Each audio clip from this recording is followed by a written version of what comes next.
Sejam todos bem-vindos. Encontros com a imprensa. Um bate-papo com quem faz a comunicação em Maringá e região. Eu sou Marcelo Bugarelli e o convidado de hoje é o jornalista Paulo César Pupim. Para muitos, ele é um funcionário de carreira na assessoria de comunicação da Universidade Estadual de Maringá. Mas hoje ele está aqui para falar de sua vida como repórter da RPC, da antiga TV Manchete e do jornal O Diário. Paulo César Pupim, muito obrigado por aceitar nosso convite. E eu que agradeço, Marcelo. Muito obrigado mesmo pela lembrança do nome. É uma honra estar aqui sendo entrevistado por você, principalmente. E está na rádio que você praticamente viu nascer, né? Sim, praticamente vi nascer desde o início de uma garagem de veículo até a potência que é hoje, né? A nossa emissora. E como é que foi a sua carreira antes da UEM? A minha carreira antes da UEM, ela começou em 1986, oficialmente como jornalista diplomado, trabalhando no jornal O Diário. Já no Diário de Maringá, já? O Diário de Maringá. Você se formou em Londrina? Em Londrina. Uhum. Mas antes de vir para Maringá, como profissional, eu trabalhei como estagiário em alguns veículos de Londrina, incluindo a Rádio Londrina, onde eu fazia esportes, amador, cobria futebol de várzea na periferia de Londrina, e também na Rádio Marajoara de Ibiporã. Não sei se existe ainda. Depois de diplomado que eu vim trabalhar como profissional em Londrina. Esse estágio como repórter de várzea aí deve ter sido uma experiência muito legal, né? Foi interessante porque eu conheci algumas personagens icônicos à época. Um deles, por exemplo, que está vivo, acredito que esteja vivo ou se faleceu há pouco tempo, é um popular Limpa Trilho, que era um treinador de futebol muito briguento, assim, que para partir para cima do adversário era muito fácil. E, enfim, conheci também nessa época o que viria a ser depois o político Barbosa Neto, que foi prefeito de Londrina, deputado. Ele cobria pela Rádio Paiquerê esse futebol, essa liga amadora de futebol, e eu cobria pela Rádio Londrina, AM. Depois veio para Maringá. Sim, aí fiquei sabendo na época que tinha uma proposta de trabalho oferecida pelo jornal. E na época você encaminhava o teu currículo pelos Correios. Pelos Correios, né? E eu recebi o aceite pelo telegrama. Um telegrama que chegou lá na República que eu morava. Em Londrina. Que era para mim em Londrina. Aí você teve que se virar para vir para cá, arranjar algum lugar. Tive que arrumar as malas em um dia, no dia seguinte estar em Maringá. Praticamente já estava certo. Apartamento? Né? Como é que foi para Aluguei um apartamento para morar sozinho, né? Aliás, fui morar num pensionato, desculpa. Depois montei uma república, por aí. E quem foi seu primeiro chefe? Foi Ângelo Rigon. Ângelo Rigon? Era o editor-chefe. Tinha a Rose Koyashiki, que era uma coordenadora, chefe de redação. O Ângelo Rigon era o editor-chefe. E a Rose Koyashiki, que é uma colega de trabalho também, que se aposentou pela UEM, era na época chefe de redação. Ou seja, você já estava trabalhando com pessoas ícones, né? Sim, com certeza. Alguns já não estão em Maringá mais, foram embora. A redação era muito grande, não? Grande, muito grande. Pelos padrões da época, pelos padrões de hoje era enorme. Devia ter ali pelo menos uns 15 jornalistas. Quais outros colegas que você se lembra? Eu lembro de, por exemplo, um que já não está mais em Maringá, mas que tinha um texto muito bom, era um jornalista bem ativo, que era o Júlio César Rodrigues. Mas também tinha colegas que estão aqui em Maringá até hoje, como a Valdete São José. Depois foi chegando mais alguns, como por exemplo, deixa eu ver se eu me lembro, Tata Cabral, muita gente, eu não vou lembrar agora. E qual foi a reportagem no Diário que mais te marcou? Já existia editoria? Não, você era geral? Existia informalmente. Eu cobria de tudo. Comecei cobrindo principalmente o cotidiano, né? Depois parti para a área política mais por opção e acho que vocação também. Que aí o pessoal percebeu que eu tinha essa veia mais para a política, gostava, né? Respirava a política, como eu sou até hoje. E qual foi a reportagem que mais te marcou? Eu acho que nesse período todo, entre idas e vindas no Diário. Você já esteve no Diário, saiu do Diário e voltou, né? Eu trabalhei 4, 5 vezes no Diário. Eu acredito que foi a cobertura do caso Paulic. Vamos chegar lá. Tá. E tem algum personagem nessa época do Diário que tenha te marcado? Algum colega que tenha te marcado, não?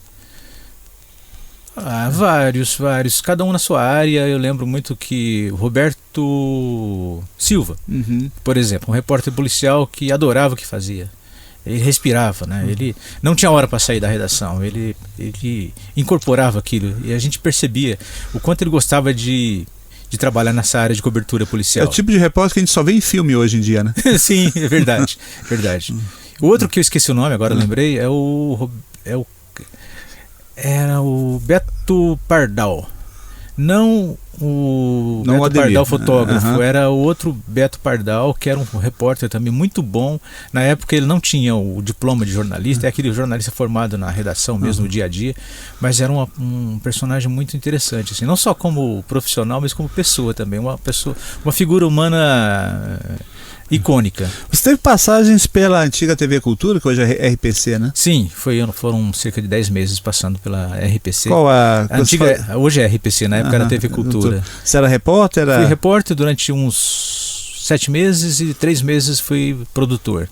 Na época chamava-se pauteiro mesmo. Pauteiro, né? Mas infelizmente não deu certo. Era muito, talvez imaturo e tímido. Eu acho que o fato de vestir uma camisa, né, da Globo, aquilo me pesou, assim, realmente estava começando a cara também, né? Ali mostrar também. o rosto ali e sabe, aquilo acho que me deixou um pouco intimidado e eu não suportei a barra. Mas você passou pela TV Manchete também. Mas foi uma experiência interessante, ali eu aprendi muita coisa. Depois fui para Manchete durante Manchete, um ano mais ou menos. Não se lembra, foi que deu origem depois à RIC, né? Exatamente. A Rede Independência Passou, de Comunicação. acho que ser Rede TV também uma época, né? E funcionava onde era, até há pouco tempo funcionava a RIC, ali na Praça do Cogumelo. Isto. Foi uma experiência muito interessante porque eu viajei para praticamente toda a região noroeste e norte do Paraná. Pra gente, era repórter? Era repórter. E nós tínhamos uma chefe, assim, bastante, vamos dizer, icônica também. Eu me esqueci o nome dela, mas ela tinha vindo de Curitiba. E ela não queria saber, se surgisse uma pauta lá em Cornélio Procópio, ela mandava a gente para lá. O pessoal, com todo respeito, acho que o pessoal de Curitiba tem a impressão que o resto do Paraná é pequenininho, né? Talvez seja isso. Nunca tinha parado para imaginar. Eles não têm muita noção de distância, né? E nem da ida e volta, né? Sim. Ainda mais naquela época que você tinha que voltar com material que você não tinha nem como transmitir o material de lá. Né? Você tinha que editar, trazer e tudo mais. Você lembra que material que você trabalhava já era fita, já era o quê? Era fita, e aquelas câmeras Umatic, né? Cada uma pesava cerca de, sei lá, 8, 10 quilos. Era você? A equipe completa era o repórter, o repórter cinematográfico, o auxiliar de cabo, né? De cabo e o motorista. Então era uma equipe enorme, né? 4 pessoas ali. 4 pessoas. 4 pessoas viajando o tempo todo para todos os cantos do Paraná. Mas eu fico muito grato porque acho que eu nunca conheci tanto o Paraná como naquela época. Não, isso que é o bacana do repórter, né? Sim. Isso que é gostoso de estar na rua, né? Conhecer gente. Corre risco, porque muita correria, a pressa de trazer a matéria em tempo de editar às vezes e ir para o ar no mesmo dia. Mas fora isso, acho que o aprendizado ele fala mais alto. Você gostou então mais do aprendizado na TV Manchete do que na própria RPC, então? Sim, foi mais tempo na Manchete, né? Acho que um pouco mais assim, mais intenso, vamos dizer assim, porque eu viajei muito. E me lembro de uma reportagem que a gente foi cobrir em Cornélio Procópio. Na época, foi eleito deputado estadual mais jovem da história do Paraná, que era filho de um ex-prefeito de Cornélio Procópio. E eu lembro que ele era um garoto mesmo, tinha acho que 20 anos, 21 anos. Eu pensava, meu Deus, como é que um garoto desse? Eu tô começando na reportagem e ele tá começando na política, já é deputado estadual. Que responsabilidade. A Manchete foi paralela ao Diário ou foi antes? Manchete foi antes. Não, o Diário foi antes. O Diário foi o primeiro, né? Foi o primeiro, depois Manchete voltou pro Diário. Depois da Manchete foi para a RPC e aí trabalhei concomitantemente na RPC e no Diário uma época. E você veio para UEM quando? Em 1990. Eu estava na prefeitura, na assessoria de comunicação da prefeitura. Qual o prefeito na época? Era o prefeito Ricardo Barros. Ele tinha sido eleito também na época o prefeito mais jovem da história da cidade, com 29 anos. Quem eram seus colegas na assessoria da prefeitura? Na comunicação eu lembro do Jorge Henrique de Oliveira. Que é egresso daqui também, né? Egresso, acho que também. Da UEM, né? Ele é um ator de teatro também, depois acabou virando professor de cursinho pré-vestibular. acho que eu esqueci o nome dele, foi também assessor de comunicação aqui, na época não se chamava assessoria aqui na UEM, Edmundo Albuquerque, sim. Também era dessa época. E você veio para a UEM em 80 e? Em 1990 como diz, concursado, enfim, mas efetivo. Mas antes, durante acho que 2 anos, 1 ano e meio, eu trabalhei aqui como prestador de serviços. Também como exercendo a função de assessor de imprensa, mas não era concursado. E agora você falando do Diário, você falou sobre o caso Paulic, né? Vamos só para situar o nosso ouvinte, né? O caso Paulic, que foi o maior escândalo financeiro da história de Maringá, né? Exatamente. Em 2000, ano 2000, né? 97... Eu não me lembro exatamente. 99 para 2000, mais ou menos, né? Acho que foi 97, 90... Porque foi antes da eleição do Zé Cláudio, né? O prefeito. O Paulic, ele era secretário da Fazenda do governo Jairo Gianotto. O Ministério Público descobriu que havia algumas irregularidades ali de desvio de verbas da prefeitura, uma quantia significativa de milhões na época, né? E um volume muito assustador para o tamanho da cidade, ninguém estava acostumado com isso. E um depoimento do Paulic, você me corrija se eu estou errado, né? Um depoimento do Paulic na Polícia Federal, ele acabou sendo vazado para a imprensa, né? Foi isto, assim, era o depoimento do Paulic na Justiça Federal. E esse depoimento não era aberto ao público, muito menos a jornalistas. Mas eu consegui, junto com um colega o Moretti. Era o Roberto Silva. Depois o Estado do Paraná começou, também o Moretti acabou publicando, o acesso ao depoimento do Paulic. E, enfim, foi um vazamento, que a gente fala, um furo de reportagem, que o Diário publicou junto com o jornal Estado do Paraná. Na época eu estava no O Diário.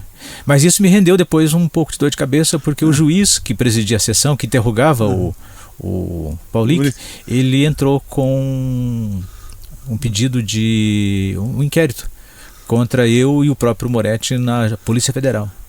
A gente teve que ir lá... Foi sua primeira dor de cabeça com a justiça? Foi.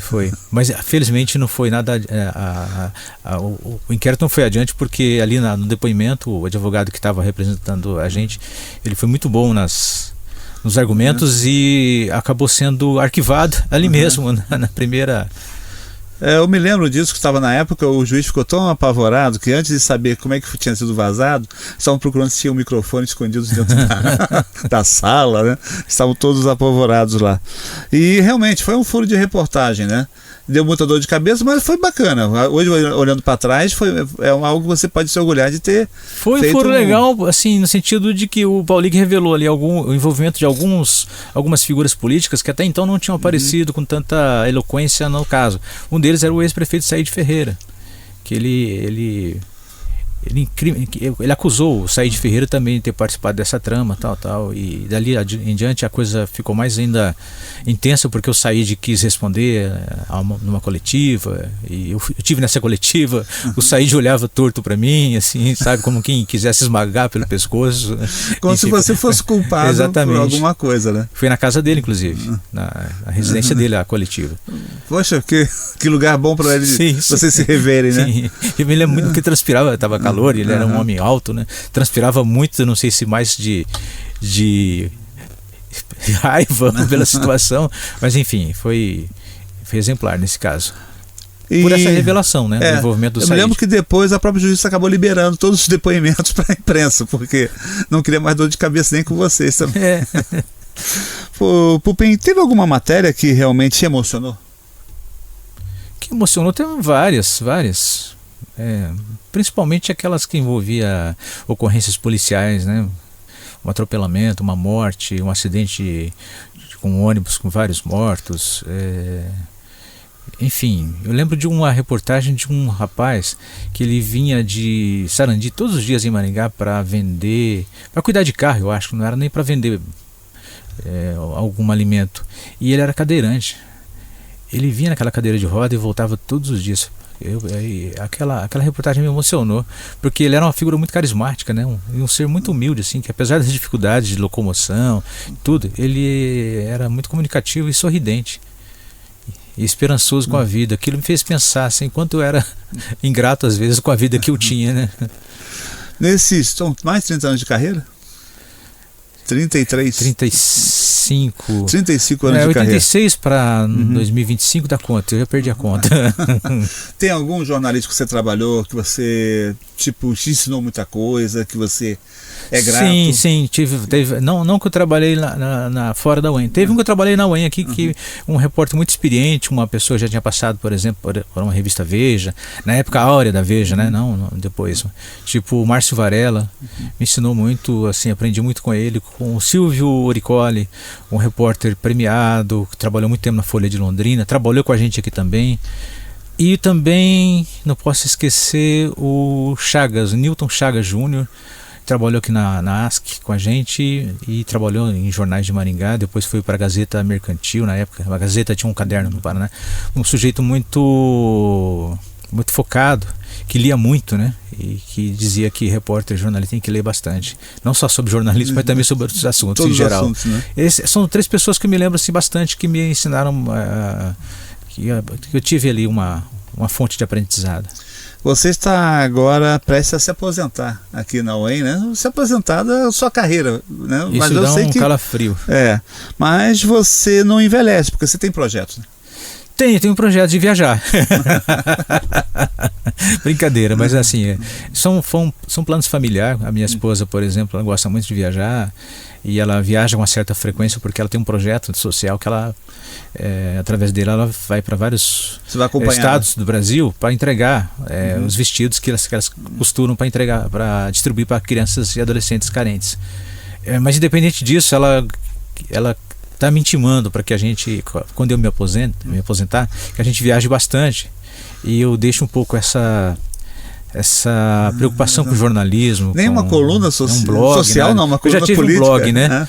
Vamos retomar o blog? Não vou retomar nada. Vamos descansar a cabeça. Já está com 60 anos de idade, ainda não tem, infelizmente, nenhuma comorbidade, nenhuma doença não tá grave, então ninguém. vou aproveitar que tem saúde ainda. Mais ou menos nessa linha. Olhando para trás, algum arrependimento?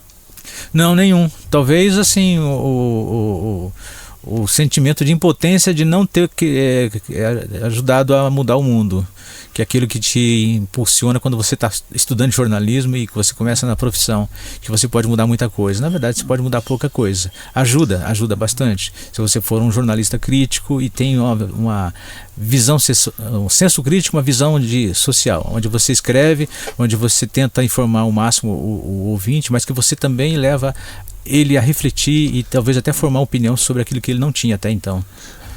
Essa é uma profissão. Paulo Pupim olhando para aquele estagiário lá em Londrina cobrindo futebol de várzea, o que você falaria para aquele garoto? Falaria que valeu todo o entusiasmo, o senso de estar presente no seu tempo presente, de acompanhar a evolução da sociedade, do mundo, e nunca perder a humildade diante de quem for, seja entrevistado ou não. Alguma mágoa? Nenhuma. Com ninguém? Não. Nem com uma empresa? Também não. Tive algumas demandas judiciais com empresa e tal, mas isso não interferiu. Não, digo assim, algo que tenha te machucado, algo que não ficou cicatrizado? Não, nada. Teve alguns incidentes pessoais, assim, mas depois eu relevei, porque realmente são coisas que incomodam se você ficar remoendo, né? Paulo César Pupim, por ele mesmo. Um sujeito pensativo, sempre com dúvidas, né? E o meu verso, que acho que posso adaptar à minha vivência hoje, é um verso do Paulo Leminski, que eu não vou lembrar exatamente como que mas exatamente, mas ele diz mais ou menos assim: eu não sei se sou você me ajuda se você se lembrar desse verso. Não sei se sou um homem de dúvidas ou um menino de fé. Dúvidas o vento leva, só certezas o vento leva, só dúvidas continuam de pé.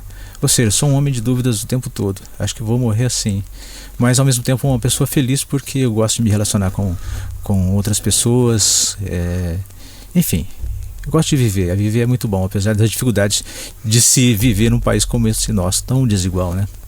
Paulo César Pupim, muito obrigado por ter aceito o nosso convite e abrindo aqui o Encontros com a Imprensa. Eu que agradeço, Marcelo. Mais uma vez, estou grato, fico muito grato, muito honrado pelo convite e por essa pequena participação, né, minha no programa.